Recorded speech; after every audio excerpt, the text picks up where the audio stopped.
राम राम दोस्तों, जय बाबा नीम करोली महाराज जी की। आशा है कि आपके ऊपर भी बाबा नीम करोली जी की अपार कृपा होगी। आपके घर परिवार में सभी कुशल मंगल हो, यही प्रार्थना करता हूँ मैं अपने सभी देव देवताओं से, मेरे गणेश भगवान जी से, मेरे शिव शंकर भोलेनाथ जी, मेरे श्री राम जी, मेरे कान्हा जी, मेरी आदि पराशक्ति माँ नव दुर्गा माँ पार्वती से, सभी भोले विश्व पितर देवता सभी से मैं प्रार्थना करता हूँ मेरे सभी भाई कुशल मंगल हों, उनके परिवार में सुख शांति रहे। इसी मंगल प्रार्थना मंगल कामना के साथ मैं आज आपको श्री शिव महापुराण का शिव दशावतार पाठ है ये, और 7वां सर्ग है दोस्तों, सप्तम खंड शतरुद्र संहिता। ये शुरू करते हैं। शिव दशा अवतार। शिव जी के अवतारों में 10 अवतार प्रमुख माने जाते हैं। उनमें से पहला अवतार महाकाल का माना जाता है। महाकाल की शक्ति महाकाली है। दूसरा अवतार तारा का है, जो सेवकों को सुख देने वाला है। तीसरे अवतार का नाम भुवनेश्वर है, और जो अभीष्ट फल प्रदान कर देने वाला है। इस अवतार की शक्ति बाला भुवनेश्वरी को माना जाता है। चौथा अवतार विदेश की षोडशी शक्ति है, जो भक्तों को सुख देने वाली और शांति प्रदान करने वाली है। पांचवें अवतार का नाम भैरव है। उनकी भैरवी शक्ति उपासकों की मनोकामनाएं पूरी करती है। छठा अवतार छिन्नमस्ता का है। सातवां अवतार शंभु का धूम्रवान नामक अवतार है। इसकी धूमावती नामक शक्ति उपासकों को फल प्रदान करने वाली है। आठवां अवतार का नाम बगुलामुख है, जिसकी शक्ति बगुलामुखी है। नवां अवतार का नाम मातंग है। इस अवतार की शक्ति मातंगी है। शिव जी का 10वें अवतार का नाम कमल है। इसकी शक्ति बाला भुवनेश्वरी है।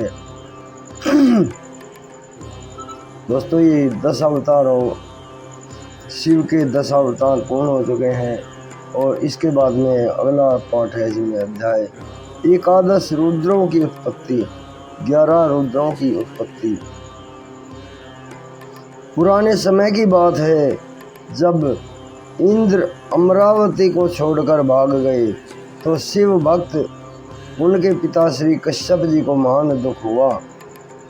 वे इंद्र को धैर्य देकर शिव जी की काशी नगरी में ले आए। वहां आकर गंगा जी में स्नान किया तथा शिव जी का दर्शन करके पूजन किया। इसके बाद काशी में शिवलिंग की स्थापना करने हेतु चिरकाल तक तपस्या की। शिव जी उनकी तपस्या से प्रसन्न हुए। शिव जी ने कश्यप जी से वर मांगने को कहा। कश्यप जी ने कहा, मैं अपने पुत्रों से दुखी हूँ, कोई ऐसा उपाय कीजिए जिससे मैं सुखी हो जाऊँ। भगवान, मुझे ऐसा वरदान दीजिए कि भविष्य में और पैदा होने वाले पुत्र देवताओं और दानवों को कष्ट न पहुँचाए। भगवान शिव जी तथास्तु कहकर अंतर्ध्यान हो गए। इसके बाद भगवान शिव जी अपना वचन पूरा करने हेतु कश्यप से सुरभि में प्रकट हुए। बड़ा भारी उत्सव मनाया गया, मानो सभी शिवमय हो गया हो।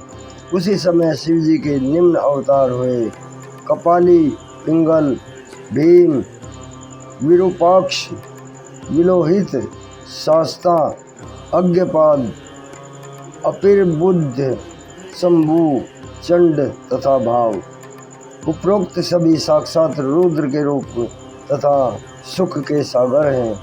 इन एकादश रुद्रों ने देवताओं की भलाई के लिए युद्धों में असंख्य दैत्यों का संहार किया है।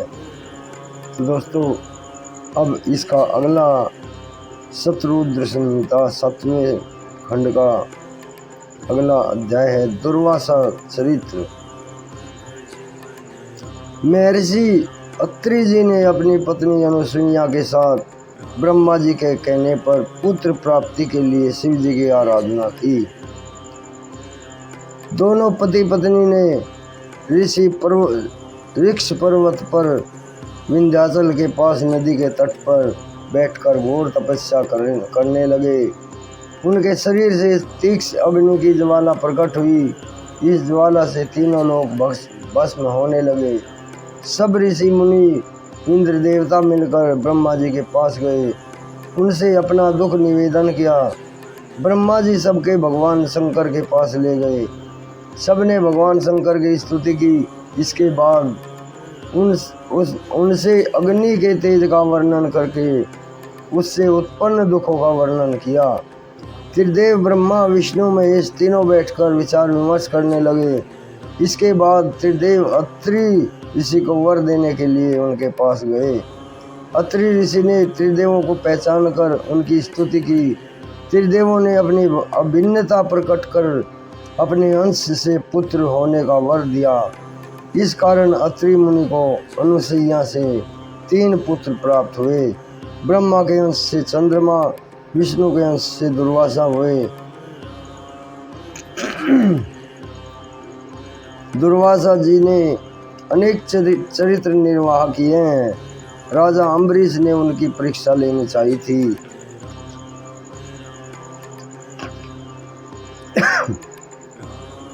इससे दुर्वासा जी क्रोध में भरकर श्राप देने लगे। सुदर्शन चक्र ने दुर्वासा का पीछा किया, परंतु आकाशवाणी द्वारा चक्र को रोक दिया गया। दुर्वासा को शिव जी का रूप समझकर अम्बरीश ने स्तुति की तथा विधिवत भोजन कराया। एक बार दुर्वासा जी ने भगवान श्री रामचंद्र जी की परीक्षा ली। काल रूप दुर्वासा ने रामचंद्र जी से प्रतिज्ञा करा ली थी कि हमारे दोनों के संवाद में कोई अन्य न आए, परंतु लक्ष्मण जी वहां आ गए। इससे रामचंद्र जी ने अपने प्रण के अनुसार अपने प्रिय भाई को त्याग दिया था। इससे दुर्वासा जी अति प्रसन्न हुए। इसी प्रकार दुर्वासा जी ने भगवान श्री कृष्ण की भी परीक्षा ली थी। दुर्वासा जी भगवान श्री कृष्ण के यहाँ भोजन करने हेतु गए। भगवान श्री कृष्ण ब्राह्मण भक्त हैं, ऐसा कहकर उन्होंने भगवान श्री कृष्ण की परीक्षा ली। भगवान श्री कृष्ण ने रुक्मिणी के साथ रथ में जुटकर उन्हें बैठाकर चलने लगे। दुर्वासा जी ने वरदान दिया कि तुम्हारे शरीर के अंग वज्र की तरह हो जाएं। एक बार दुर्वासा जी जल में नग्न होकर नहा रहे थे।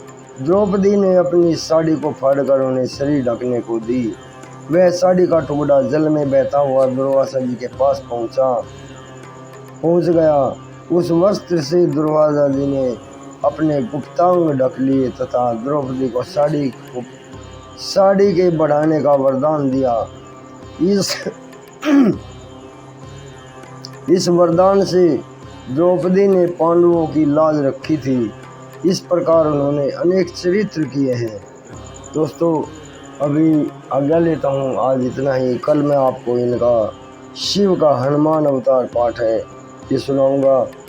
बाबा नीम करोली जी, शिव शंकर महादेव जी, मेरे सभी देवी देवता आपके ऊपर सदैव कृपा दृष्टि बनाए रखें। इसी मंगल कामना के साथ आज्ञा लेता हूँ। जय राम जी की जय। बाबा नीम करोली।